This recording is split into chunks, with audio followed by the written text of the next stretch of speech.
विषम परिस्थितियां बनी हुई हैं, उसके संदर्भ में आपने ये आवाज उठाने का जो बीड़ा उठाया है उसके लिए हम धन्यवाद करते हैं।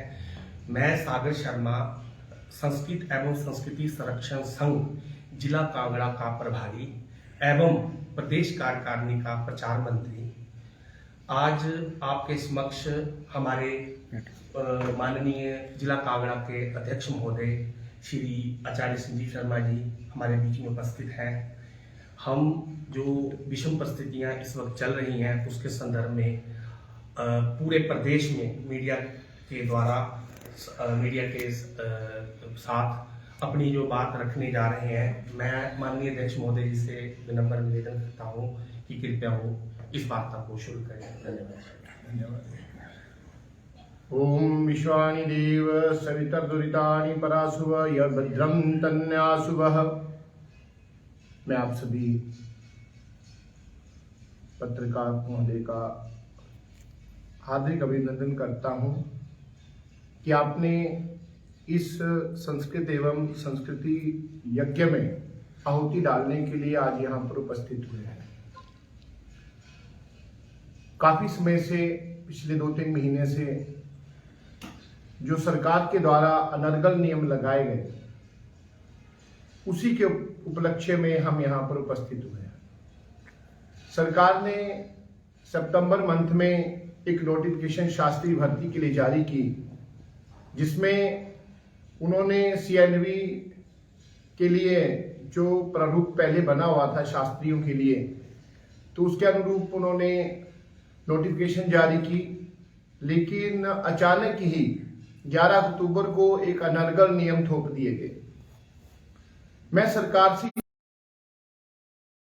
उसका क्या कारण है ये हम लोग नहीं जानते।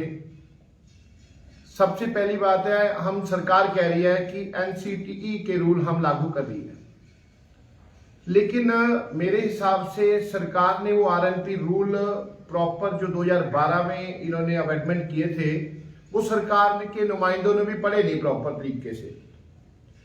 सिर्फ शास्त्री वर्ग को छोड़ करके अन्यथा सीएनवी के अंदर जितनी भी पोस्टें आती हैं, उनके साथ जो बीए वाले इन्होंने ऐड किए हैं, बीए बीएड वाले, तो सर उसके साथ सब जगह एक लाइन लिखी हुई है कि जैसे हिंदी टीचर के लिए लिखी है BA and Hindi elective subject, ठीक है।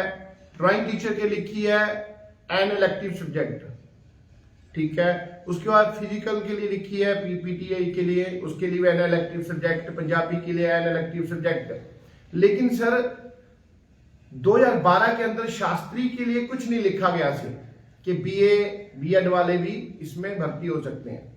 लेकिन अभी 13 अक्टूबर को अचानक ही, मैं उसके लिए सरकार को बाद में दोषी ठहराता हूं, लेकिन हमारे ही बीच में कुछ जयचंद हैं जो कुछ धन के लोभी हैं। उन लोभियों के कारण सरकार को यह करना पड़ा, क्योंकि मैं ये भी जानकारी आपको देना चाह रहा हूं प्रेस माध्यम के द्वारा कि पिछली सरकार से इन्होंने टीजीटी पद के लिए शास्त्रियों ने सरकार से एक पत्र ले लिया कि हमें अपना पद नाम चाहिए, ना कि पद लाभ। अब पिछली सरकार के बाद ये भी कांग्रेस सरकार आई, तो कांग्रेस सरकार आने पर उन्हीं शास्त्रियों में से किसी ने केस कर दिया कि हमें अगर पद नाम दिया तो पद लाभ भी दिया जाए।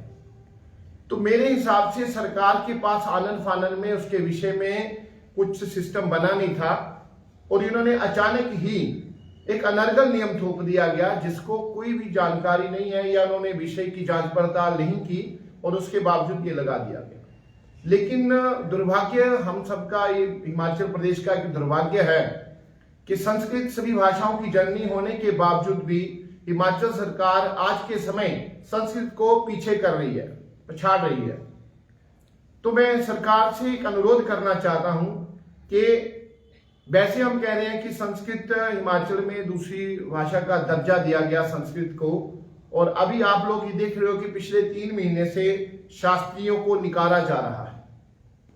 हमारी बैच वाइज भर्तियां हुई, बैच वाइज इन्होंने काउंसलिंगें की, तो काउंसलिंगों में से 17 तारीख को काउंसलिंग की गई, लेकिन जो सामान्य शास्त्री थे बीएड के बिना, उनको वहां नहीं जाने दिया।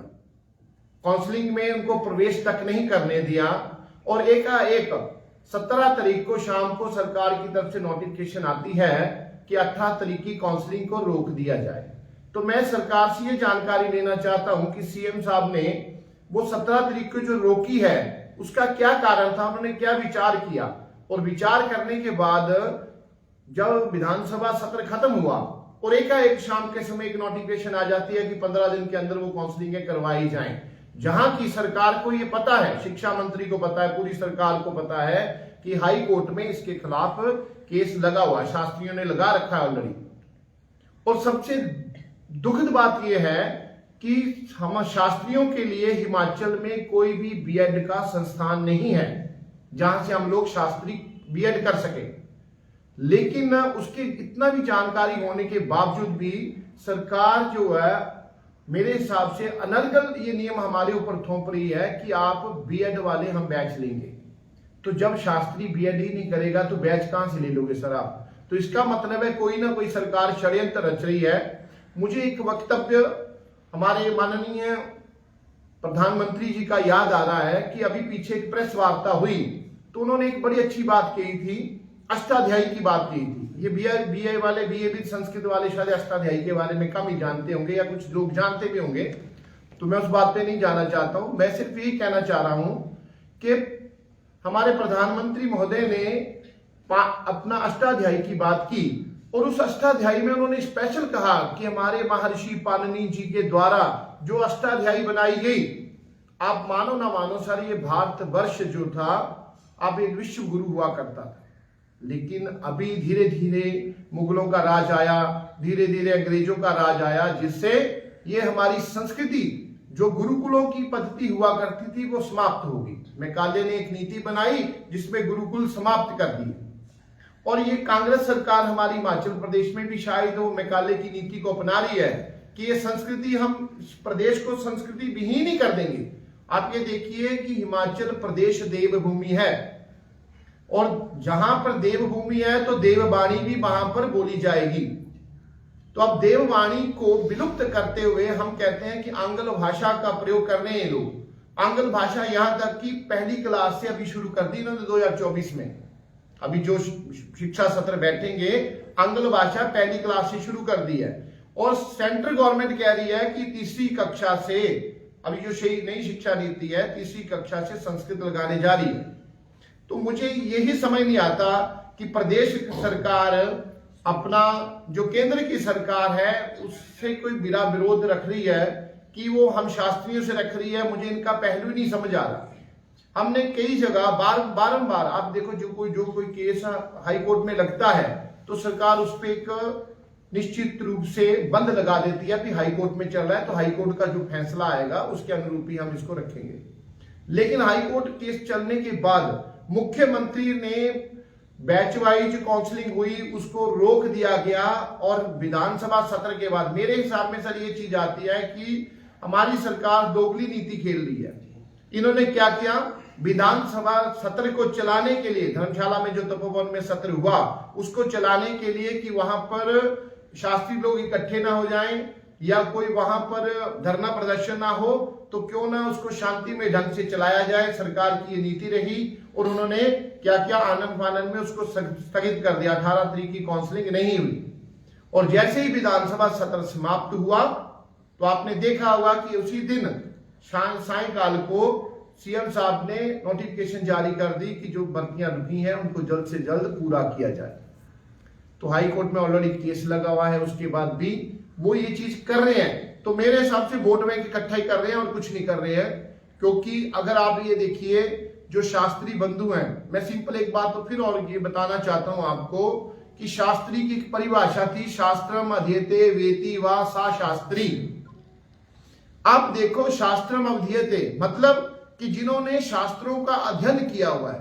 आपको शायद जानकारी होगी, हमारे प्रधानमंत्री रहे लाल बहादुर शास्त्री जी, तो उनका नाम लाल शास्त्री नहीं था, लेकिन उन्होंने काशी में जाके शास्त्रों का अध्ययन किया और उसके बाद उनका नाम शास्त्री लगा। शास्त्री सर ऑलरेडी एक उपाधि है, शास्त्री गणमान्य लोग हैं। तो बड़ी सरकार की विडंबना है, विसंगति है या जिसको कह सकते हैं सरकार के दिमागों में दुर्बुद्धि बन गई है, ये लोग, इनका दिमाग प्रॉपर चल नहीं रहा, दुर्बुद्धि है ये लोग, कि जो शास्त्रों को विमुख रखते हुए चल रहे हैं। और मैं कहता हूं सर, हिमाचल के प्रदेश के अंदर सरकार को काफी मंदिरों का रेवेन्यू जा रहा है, तो सर उन मंदिरों को कौन संभाल रहे हैं? शास्त्री लोग संभाल रहे हैं ना जी। अगर शास्त्री लोग वहां पर नरगल पूजा पाठ करवाने लग पड़े तो क्या वहां मंदिरों का मान सम्मान बढ़ेगा? नहीं बढ़ेगा। तो सर हिमाचल प्रदेश देवभूमि है और यहाँ पर देववाणी का प्रयोग अवश्य होना चाहिए। अगर हम धीरे धीरे शास्त्रियों को विलुप्त करते गए तो सर और 4-5 सालों में कोई शास्त्री नहीं करेगा बीए और एक सब्जेक्ट संस्कृत का पढ़ के, वो भी गलत चीज है। आपको मैंने जैसे आरएनपी रूल के बारे में बताया, तो सर जितने भी शास्त्रियों के अलावा बीए वाले कोई उपाधि ले रहे हैं, कोई टीचर लग रहे हैं, तो सर वो अध्यापक तभी लग रहे हैं क्योंकि उन्होंने एक इलेक्टिव सब्जेक्ट पढ़ा है उसमें। लेकिन शास्त्रियों के लिए क्या कर दिया? एक सिंपल एक संस्कृत सब्जेक्ट, इलेक्टिव भी नहीं। तो सर मेरे हिसाब से अगर बीए वालों को आप संस्कृत अध्यापक बनाते हो एक संस्कृत सब्जेक्ट रखने के बावजूद, तो सर क्या शिक्षा का स्तर ऊंचा होगा कि नीचा होगा? उनको तो संस्कृत का ज्ञान ही नहीं है। जब तक वो लोग व्याकरण नहीं पढ़ेंगे तब तक संस्कृत की परिभाषा का ज्ञान ही नहीं हो पाएगा। तो प्रधानमंत्री जी ने बड़ी अच्छी बात कही कि जिनको अष्टाध्यायी का ज्ञान है, हमारे भारतवर्ष में जो अष्टाध्यायी का ज्ञान रखते हैं वही विद्वान है। तो सर एक बीए संस्कृत के अष्टाध्यायी का ज्ञान रखता है, कई तो मेरे हिसाब से बीए संस्कृत वालों को अष्टाध्यायी के बारे में पता ही नहीं होगा कि कौन है, क्या है, उसमें क्या वर्णित है। तो बड़ी दुखद भरी बात है। सरकार से मैं फिर, हम सभी शास्त्री बंधु सरकार से फिर ये विनम्र प्रार्थना करते हैं कि आप संस्कृत के खिलाफ ना चले, संस्कृत के साथ चले। जो शास्त्री बंधु हैं, ये जो संस्कृत महाविद्यालय राजा वीरभद्र जी ने खोले थे, क्योंकि काफी शिलान्यास वीरभद्र जी ने किए थे, तो ये अभी की जो कांग्रेस सरकार है वीरभद्र की सरकार नहीं रही। अब की कांग्रेस सरकार पता नहीं क्या कुछ थोपना चाह रही है, नरगल। सर मैं एक बात ये जानकारी लेना चाह रहा हूं कि जो इन्होंने शपथ पत्र में अपनी 10 जो बताई थी कि हम 10 उपलब्धियां करेंगे, सरकार ने कहा था, तो उसमें एक रोजगार के लिए भी था। तो सर मैं आपसे, आपके माध्यम से ये जानना चाहता हूं कि क्या सरकार ने उन 10 में से ये जो रोजगार का माध्यम है एक भी उपलब्धि की? सर एक भी नियुक्ति बता दो। अब तक जितने भी लोग लग रहे हैं बैकलॉग की भर्तियां कर रहे हैं, अन्यथा नई भर्ती किसी भी डिपार्टमेंट में नहीं हुई। नई भर्तियों में सब जगह स्टे लग गया। तो सर स्टे क्यों लगा? क्योंकि सरकार खुद ही नहीं चाहती है कि हम शास्त्रियों को या अन्य और विभागों में कर्मचारियों को भरा जाए। क्यों नहीं भरा जाए? क्योंकि मेरे हिसाब से ये है सर, ये 2-3 साल केस चलाएंगे और जब जातिवार होगा 6 महीने रह जाएंगे, तब कहेंगे सब भर्तियां कर लो पुराने नियम, शास्त्री को कहेंगे पुराने नियमों से कर लो।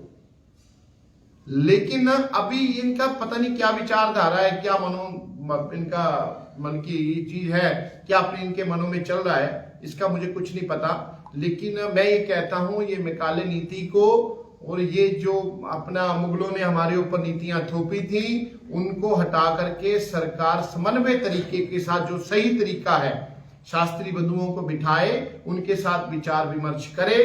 करने के बाद जो सरकार का निर्णय होगा हम भी उसको मानेंगे, लेकिन सरकार भी हमारा पक्ष तो लेना साथ में। लेकिन सरकार बिल्कुल हमारा पक्ष नहीं ले रही है। सरकार के मन में पता नहीं क्या चल रहा है कि हम शास्त्रियों के साथ ये करेंगे तो हो सकता है हम सर्वविजयी रहेंगे। तो सर ऐसा कुछ नहीं है, क्योंकि इसी समाज ने कांग्रेस सरकार लेके आई है, और हो सकता है यही समाज अगर ये विसंगतियां ये पैदा करेंगे तो यही सरकार कांग्रेस को यहां से हटा भी सकती है। क्योंकि अब ये देखो, महात्मा गांधी जी ने कहा था, एक बात कही थी कि ये सरकार जो है किसके द्वारा बनाई जाती है, किसके लिए बनाई जाती है, किस चीज के से बनाई जाती है। तो मैं ये कहता हूं कि ये समाज से बनाई जाती है, इन लोगों से, हिमाचल वासियों के द्वारा ये सरकार बनाई गई है और हिमाचल वासियों के लिए बनाई गई है। लेकिन यहाँ पर के लिए नहीं आ रहा है, से बनाई तो आ गया, के लिए नहीं आ रहा है। अपना मन, ये कर लो, वो कर लो, वो कर लो। सर अब तक आप मुझे एक भी बताओ, एक भी भर्ती सही तरीके से हुई है? हाईकोर्ट में सबकी रिटें लगी हुई हैं। तो अगर हाईकोर्ट ने ही नियुक्तियां करनी है तो सरकार की जरूरत ही क्या है? सरकार को तो वैसे माथा टेक देना चाहिए कि बैठ जाते हैं भी हम साइड पे हाई हाई कोर्ट ही नियुक्तियां रखेगा, तो सरकार किस लिए बनाई हम लोगों ने। तो सरकार को ये विसंगतियां छोड़ करके सही तरीके से, सद्बुद्धि तरीके से इसको अपनाना चाहिए। तो मैं इन्हीं बातों के साथ अपनी वाणी को विराम देता हूं कि सरकार जो है शास्त्री की भर्तियों के लिए पुराने नियमों से करे और जिससे कि सबका भला। सर बीएड इंस्टीट्यूट खोले गए थे शास्त्रियों के लिए कोई? सर एक भी नहीं खोला जी। सेंट्रल गवर्नमेंट के 2 उपक्रम है यहाँ पे, एक गर्ली में है, बलहार में अपना संस्कृत महाविद्यालय, और एक संस्कृत यूनिवर्सिटी है यहाँ पे बलहार के अंदर, और एक है धर्मशाला के अंदर सेंट्रल संस्कृत यूनिवर्सिटी। तो सर ये 2 ही हैं जो सेंट्रल गवर्नमेंट की है। प्रदेश गवर्नमेंट ने तो कोई शास्त्रियों के लिए बीएड का कोई प्रावधान रखा ही नहीं है। और हम लोग अगर प्रदेश सरकार के यहाँ जाते भी है शास्त्रियों के लिए तो वो कहते हैं आपके लिए लागू नहीं है, और आपको जरूरत नहीं है, आपको जरूरत नहीं है, हम लोगों को ये कहा गया। और आप ये देखिए सर कि अब तक 2012 से नए नियम बनाए लेकिन उसमें भी इन्होंने बीएड नहीं रखी, और अब 2023 में हम लोगों को कह रहे हैं कि आप बीएड करो और बैच भी आप लोगों का बीएड का लिया जाएगा। तो मैं सरकार से जानकारी लेना चाह रहा हूं कि सर क्या अब तक जितने भी संस्कृत अध्यापक लगे हैं सबने बीएड कर लिया क्या?